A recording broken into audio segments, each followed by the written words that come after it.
નમસ્કાર વિદ્યાર્થી મિત્રો, ચેપ્ટર 10 બેંક સિલેક્ટમેન્ટ એમાં વિડિયો લેક્ચર નંબર 2. ગયા લેક્ચરની અંદર આપણે બેંક સિલેક્ટમેન્ટનો અર્થ, પાસબુકની વ્યાખ્યા, ડોક્યુમેન્ટ એટલે શું એ બધું સમજી ગયા. બેંક સિલેક્ટમેન્ટ કેટલી પદ્ધતિએ તૈયાર થાય તે અને તેનો નામ. હવે આપણે સમજવાનું એ છે કે બેંક સિલેક્ટમેન્ટ તૈયાર કરવા માટે પાસબુક અને ડોક્યુમેન્ટનો ઉપયોગ કરવામાં આવે તો પાસબુક અને ડોક્યુમેન્ટની અંદર વ્યવહારો કઈ રીતે નોંધવામાં આવે છે તે તમે ડોક્યુમેન્ટનું ચેપ્ટર ભણ્યા છો એટલે તમને ખબર છે કે ડોક્યુમેન્ટની અંદર કઈ રીતે વ્યવહાર નોંધાય છે, બરાબર. પણ પાસબુકની અંદર કઈ રીતે વ્યવહારો નોંધાય છે આપણને નથી ખબર. બીજી બાબત આપણે સમજવાનું છે આ લેક્ચરની અંદર ડોક્યુમેન્ટ અને પાસબુક પ્રમાણે બેંકની બાકીમાં તફાવત આવવાના કારણો. બેંકની બાકી અને પાસબુકની જે બેંકની બાકી છે તે અને ડોક્યુમેન્ટની બેંકની બાકી છે તે આ બંનેની અંદર તફાવત શું કામ આવે છે, એ તફાવતના કારણો કયા છે એ કારણો સમજતા પહેલા આપણે ડોક્યુમેન્ટ અને પાસબુકની અંદર વ્યવહાર કઈ રીતે નોંધાય છે એની થોડી સમજ મેળવી લઈએ. એમ માની લઈએ કે આ ડોક્યુમેન્ટ છે. ડોક્યુમેન્ટમાં માત્ર બેંકનું જ ખાનું બનાવવામાં આવ્યું છે. ખાપા, વાઉચર નંબર, રોકડનું ખાનું, વટાવનું ખાનું એવું કંઈ નથી અત્યારે બનાવ્યું. અને આ પાસબુક છે, બરાબર છે. હવે વ્યવહારની અંદર કઈ રીતે નોંધાય? માની લો પહેલી તારીખે ધંધાનો માલિક રોકડ લાવી અને ધંધો શરૂ કરે 10,000, તો ડોક્યુમેન્ટમાં નોંધ કઈ રીતે થાય? ધંધાનો માલિક ધંધામાં રોકડ લાવે એટલે રોકડ આવે છે, આપણે એ લખીશું મૂડી ખાતે. ધંધાના માલિક 10,000 રૂપિયા રોકડા લાવે છે, બરાબર. બેંક સિલક લાવે છે, રોકડા એટલે બેંક સિલક લાવે છે, આપણે બેંકનું જ ખાતું બનાવ્યું છે. હવે શું થાય છે? ધંધાનો માલિક એ 10,000 માંથી માલ ખરીદે છે અને બદલામાં ચેક આપે છે. માલ ખરીદે અને ચેક આપે, આમ નોંધાય ખરીદ ખાતે ઉધાર તે બેંક ખાતે જમા. હવે માલ ખરીદી અને ચેક જાય ધંધામાંથી તો આ સાઈડ લખાય. માની લો કે 10 તારીખે એને માલ ખરીદ્યો તો અહીંયા આપણે લખીશું ખરીદ ખાતે 5,000 રૂપિયાનો માલ ખરીદ્યો ચેકથી. પછી એમ કરતા કરતા 30 તારીખ આવી ગઈ, આપણે કર્મચારીને પગાર ચૂકવો 2,000 રૂપિયા ચેકથી ચૂકવો. ચેકથી પગાર ચૂકવીએ તો ધંધામાંથી રોકડ જાય. અહીંયા લખીએ પગાર ખાતે 2,000 રૂપિયા આપણે ચેકથી પગાર ચૂકવો. ચાલો વ્યવહાર આપણો એક મહિનો પૂરો થઈ ગયો, આપણે સિલક શોધી લઈએ ડોક્યુમેન્ટની. તો ઉધાર સાઈડનો સરવાળો વધુ આવે છે 10,000. અહીંયા પણ 10,000 લખીને એમાંથી માઈનસ કરીએ 5,000 અને 2,000 એટલે 7,000 રૂપિયા માઈનસ થાય અને 3,000 રૂપિયા સિલક વધે. બાકી આગળ લઈ ગયા. આ 3,000 રૂપિયાને શું કહેવાય? આખરની બેંક સિલક.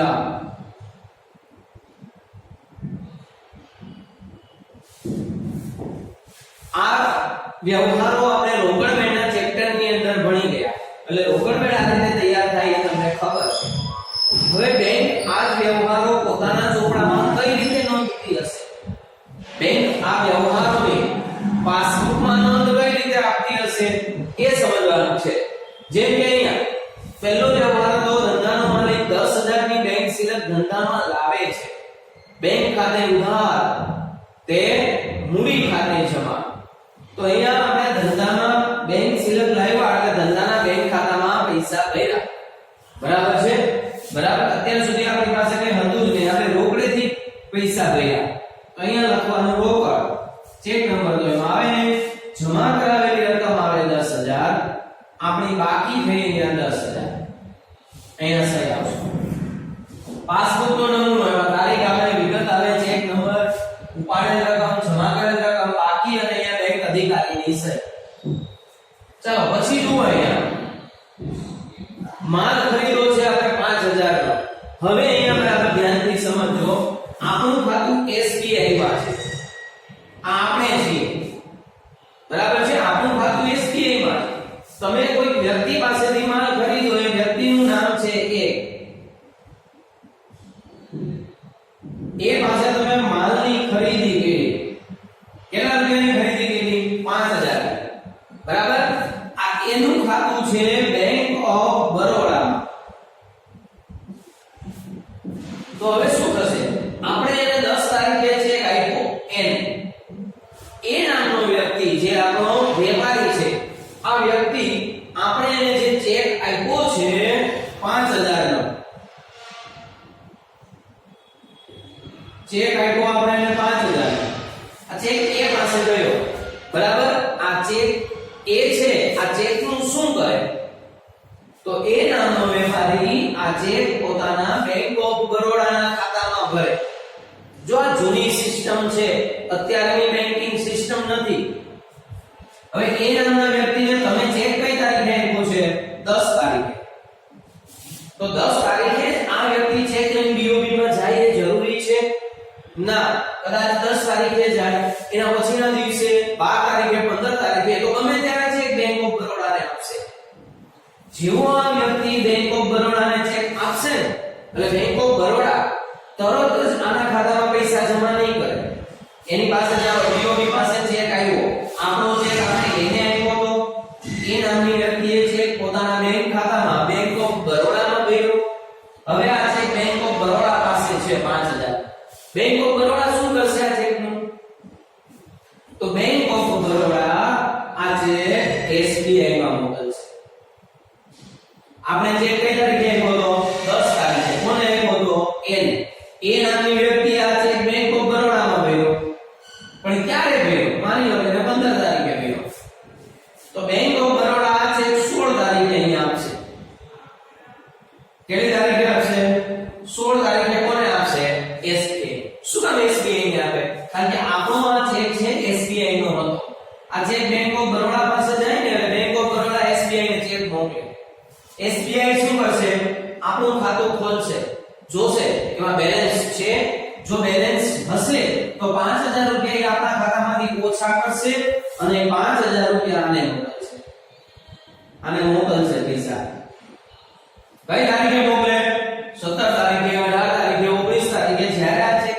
આની પાસે ટાઈમ મળે ત્યારે મોકલે એમ કરતા કરતા તારીખ આવી ગઈ 18 તારીખે આ ચેક પૈસા બીઓબી પાસે આવે ત્યારે બીઓબી આ પૈસા એના ખાતામાં જમા કરે સમજ પડી ગઈ હવે આપણે ચેક લખીને એને આપ્યો હતો એ નામની વ્યક્તિએ ચેક બીઓબી માં આપ્યો બીઓબી એ ચેક લખીને એ ચેક કોને આપશે એસબીઆઈ આપણું ખાતું જોશે એમાંથી 5000 રૂપિયા સિલેક્ટ ઓછી કરશે અને 5000 રૂપિયા બીઓબી ને આપશે ત્યારે બીઓબી એના ખાતામાં રકમ જમા કરે હવે આપણે ચેક કઈ તારીખે આપ્યો હતો 10 તારીખે આપણે તો 10 તારીખે ચેક આપી દીધો પણ એ ચેક પાછો આપણી બેંકમાં ક્યારે આવ્યો 16 તારીખે તમે ચેક કોઈને આપો ને એને લખેલો ચેક કહેવાય લખેલો ચેક ચેકના બે પ્રકાર સમજવા લખેલ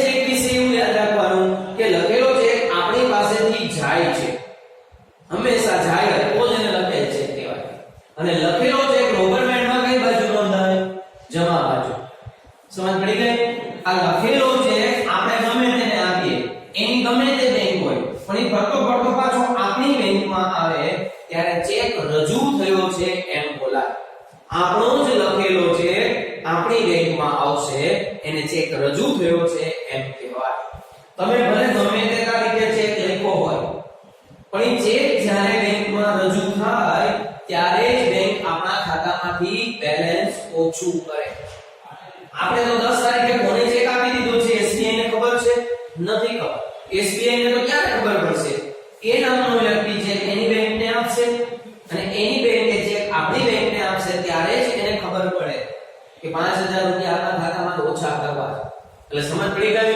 લખેલો છે જાય રોકડ વેણમાં જમા થાય લખેલો છે જાય રોકડ વેણમાં જમા થાય અને લખેલો છે જ્યારે આપણી બેંકમાં આવે ત્યારે બેંક આપણા ખાતામાંથી પૈસા કાપે એને ચેક રજૂ થયો છે એમ કહેવાય તો તમે ભલે ગમે તે તારીખે ચેક લખો આપણે જે તારીખે ચેક લખીએ ને એ જ તારીખે આની નોંધ રોકડ વેણમાં કરી દઈએ પણ 10 તારીખે એની નોંધ પાસબુકમાં નહીં થાય શું કામ એમ? કારણ કે ચેક તો હજુ અહીંયા આવ્યો જ નથી. SBI પાસે તો ક્યારે ચેક આવે છે? 16 તારીખે. તો અહીંયા 16 તારીખે ચેક લખાશે. અહીંયા ચેકનો નંબર જે હોય તે. અને બેંક આપણા ખાતામાંથી પૈસા ઓછા કરશે. કેટલા ઓછા કરશે? 5000 એને ઉપાડેલ રકમ કહેવાય. હવે આપણી બાકી બેંકમાં 5000 ની રહેશે. 10 હતા એમાંથી 5 નો માલ કરી દીધો એટલે હવે આપણા બેંકમાં 5000 રૂપિયા પડેલા છે. સમજ પડી ગઈ બધાને? લખેલો ચેક એટલે શું? ચાલો એ જ રીતે આપણે 30 તારીખે પગારનો ચેક આપ્યો કોઈ અલગ વ્યક્તિને. હવે તમે જેને ચેક આપ્યો હશે સેમ પ્રક્રિયા આ થશે. માની લો તમે B નામની વ્યક્તિને ચેક આપ્યો તો એ ચેક B પાસે જશે. B એની બેંકમાં આપશે. એની બેંકે ચેક આપણી SBI માં મોકલશે.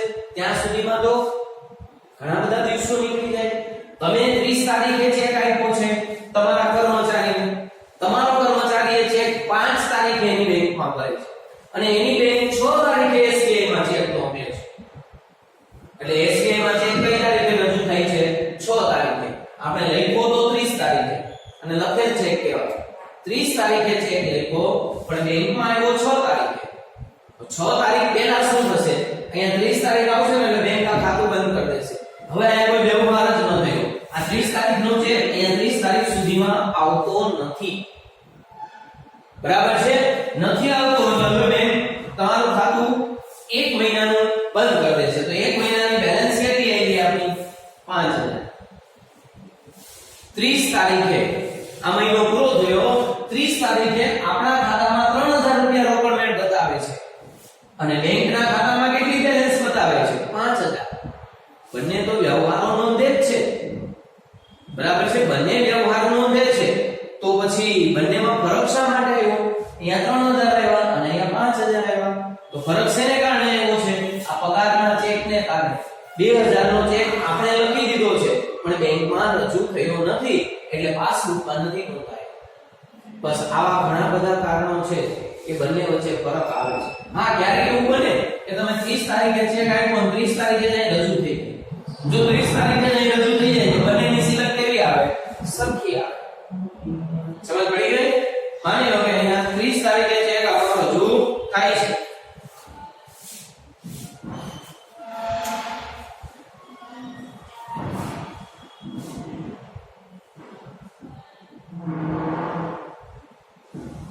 તમે જ્યાં 30 તારીખે ચેક લખ્યો છે 30 તારીખે અહીંયા આવી જાય છે.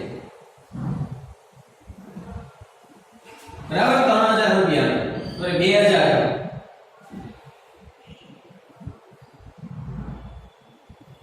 તો અહીંયા સિલક થઈ જશે 3000. હવે મહિનો પૂરો થયો તો રોકડ મેળ અને પાસબુક બંનેની સિલક કેવી થઈ ગઈ? સરખી થાય. ક્યારેક આવું બને સરખી થાય અને ક્યારેક એવું બને કે સરખી ન થાય. સરખી ન થવાનું મેં તમને એક કારણ સમજાવ્યું કે આપણે ચેક લખ્યો હોય પણ અહીંયા આવ્યો હોય નહીં એટલે અહીંયા નોંધ ન થઈ. તો ઘણી વખત મિત્રો એવું બને છે કે કોઈ વ્યવહારની નોંધ રોકડ મેળમાં થઈ હોય પણ પાસબુકમાં ન થઈ હોય. ક્યારેક એવું બને છે કે કોઈ ચેક પાસબુકમાં નોંધાયો હોય રોકડ મેળમાં ન નોંધાયો. આને કારણે બંનેની આખરની સિલકમાં તફાવત આવે છે. આ તફાવતના કારણો દર્શાવતું પત્ર એને જ બેંક સિલક મેળ કહેવાય. બીજી બાબત સમજીએ. એક ચેક મેં તમને સમજાવ્યો લખેલો છે આપણી પાસેથી જાય રોકડ મેળમાં જમા થાય અને બેંક શું કરે? ઉધાર કરે. આ ઉપાડેલ રકમને તમે ઉધાર સમજો અને જમા કરેલ રકમને તમે જમા સમજો. તો બંનેમાં વ્યવહાર કઈ રીતે નોંધાય છે? જુઓ અહીંયા આપણે આ 10000 બેંક આપણા ચોપડામાં ઉધાર કર્યા. બેંક શું કરે છે? જમા. આ 5000 રૂપિયા આપણે આપણા ચોપડામાં જમા કર્યા છે. બેંક શું કરે છે? ઉધાર. મતલબ કે રોકડ મેળમાં જે વ્યવહારો નોંધાય છે એની વિરુદ્ધ બાજુ પર પાસબુકમાં વ્યવહારો નોંધાય છે. તમે જે ચેક જે રકમ રોકડ મેળમાં ઉધાર કરો છો પાસબુક એ જમા કરે છે અને જે વસ્તુ તમે રોકડ મેળમાં જમા કરો છો પાસબુક એ ઉધાર કરે છે. સમજ પડી ગઈ? એટલે જ આપણે પેલું સમજાવેલું છે આગળ કે રોકડ મેળ મુજબ ઉધાર બાકી એટલે બેંક સિલક. જો પાસબુક મુજબ ઉધાર બાકી હોય તો બેંક ઓવરડ્રાફ્ટ થાય. એવી જ રીતના રોકડ મેળ મુજબ જમા બાકી એટલે બેંક ઓવરડ્રાફ્ટ. તો પાસબુક મુજબ જમા બાકી એટલે બેંક સિલક. બરાબર છે? ચલો આ તમને સમજાઈ ગયું. યાદ રાખવાની છે કે આપણે જે રકમ ઉધાર કરીએ છીએ બેંકે જમા કરે છે અને આપણે જે વસ્તુ જમા કરીએ છીએ બેંકે ઉધાર કરે છે. બરાબર છે. બીજી બાબત આ ચેક વિશે સમજવાની છે. પહેલું છે લખેલો છે. લખેલો છે આપણી પાસેથી હંમેશા જાય. યાદ રાખજો, લખેલો છે એટલે આપણે કોઈને આપેલો છે. તમારે કોઈ પૈસા ચૂકવવા હોય તમારા લેણદારોને, તમારા કર્મચારીને કે બીજો કોઈ ખર્ચ ચૂકવવા માટે, તો તમે ચેક લખી અને એને આપશો. એટલે લખેલો ચેક આપણી પાસેથી જાય, જે રોકડ મેળમાં જમા થાય અને બેંક શું કરે? ઉધાર કરે. બીજો ચેક છે ભરેલ ચેક. ભરેલ ચેક એટલે શું વળી? જેમાં આપણે કોઈ ચેક આપીએ છીએ, કોઈ આપણને ચેક આપ્યો હશે, જ્યારે તમે માલનું વેચાણ કરો ત્યારે ચેક આપણી પાસે આવશે. કોઈ દેવાદાર પાસેથી રકમ વસૂલો, ચેક આવશે. કોઈ પાસેથી ચેક આપણને મળે ને, માની લો કે આ એ નામની વ્યક્તિએ આપણને ચેક આપ્યો. ઊંધું બહુ સમજો. આપણું ખાતું શેમાં છે? SBI માં. હવે આપણે આ બી લઈએ. આપણી સામેનો વ્યક્તિ બી છે, એનું ખાતું છે બેંક ઓફ ઇન્ડિયા. આપણે એને માલ વેચ્યો એટલે આ શું કરશે? આપણને ચેક આપશે. આ ચેક આપણને મળે, આ ચેકનું આપણે શું કરવાનું? આ ચેક આપણે આપણી SBI બેંકમાં ભરવાનો. જેમ આપણે એને ચેક આપ્યો તો એ પોતાની બેંકમાં ભર્યો તો, એમ કોઈ વ્યક્તિ જ્યારે આપણને ચેક આપે છે ત્યારે આપણે એ ચેક આપણી બેંકમાં ભરવાનો. એટલે એનું નામ છે ભરેલો ચેક. ભરેલો ચેકનો મતલબ શું થાય? કોઈ વ્યક્તિ પાસેથી આપણને મળેલો ચેક. તો ચેક આપણી પાસે આવે અને આપણે બેંકમાં ભરીએ, એ બંને એક જ બાબત છે. એટલે ક્યારેક એવું લખ્યું હોય કે ચેક મળ્યો, અથવા તો એવું લખ્યું હોય કે ચેક ભર્યો, એ બંનેનો એક જ અર્થ સમજવાનો કે ચેક આપણી પાસે આવે છે. અને આવે છે એટલે આપણે રોકડ મેળમાં કઈ બાજુ નોંધીશું? ઉધાર બાજુ. અને બેંક શું કરશે? જમા કરશે. સમજ પડી ગઈ? એટલે બીજો ચેક છે ભરેલો ચેક. ભરેલો ચેક આવે, રોકડ મેળમાં ઉધાર થાય, બેંક જમા કરે.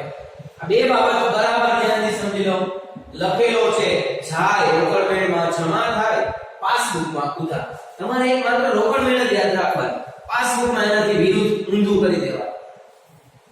લખેલો છે જાય, રોકડ મેળમાં જમા થાય એટલે પાસબુક ઉધાર કરશે. ભરેલો છે એટલે કોઈ આપણને આપેલો, આપણી પાસે આવેલો છે. ભરેલો ચેક રોકડ મેળમાં ઉધાર થાય, કારણ કે ચેક આવે તો ઉધાર થાય. ભરેલો ચેક રોકડ મેળમાં ઉધાર થાય અને બેંક શું કરશે? જમા કરશે. ચલો આટલી બાબતો સમજાઈ ગઈ.